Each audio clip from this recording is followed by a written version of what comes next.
A blown-up tank lies abandoned in a field. Children whose job it is to watch over their families' herds of cows use it as a watchtower. From conflict to crisis. In the capital city, Juba, the country's only children's hospital is struggling with the numbers of malnourished children. We admit over 200 every day, and now it is quite alarming because there's a famine in the country and the malnutrition cases are rising every day, and it is now overwhelming. In the north of the country, famine has been officially declared. Aid agencies are still able to supply villages by road at the moment until the rainy season comes later this month. Then this 4-hour drive to get aid deliveries through will be impossible. In the villages, they survive on the bare minimum. This pot of grain will feed a family of 10 for 2 weeks. Guns are never far away in South Sudan.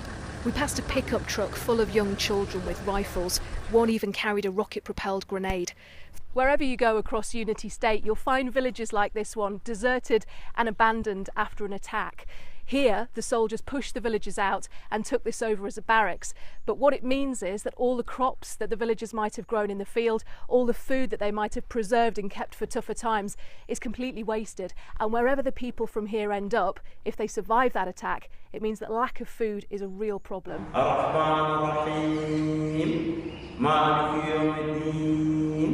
In Unity State, the town of Bentiu was attacked 3 years ago. 200 people tried to shelter in this mosque and were killed. Now it's a shanty town. Many living here fled to a United Nations camp set up to protect them. Built for 60,000, now more than double that number call it home. UN soldiers patrol to keep the peace. Aid agencies describe this as a man-made famine, a claim disputed by the government.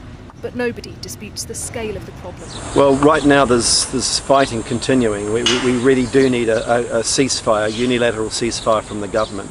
Without that, and without the fighting stopping, then I can't see the situation getting any better. More people will be displaced.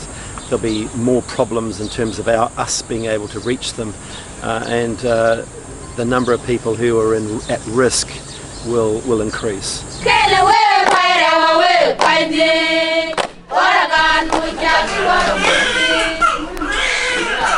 At the maternity hospital in Bentiu, a baby boy is born into a life surrounded by fences and barbed wire.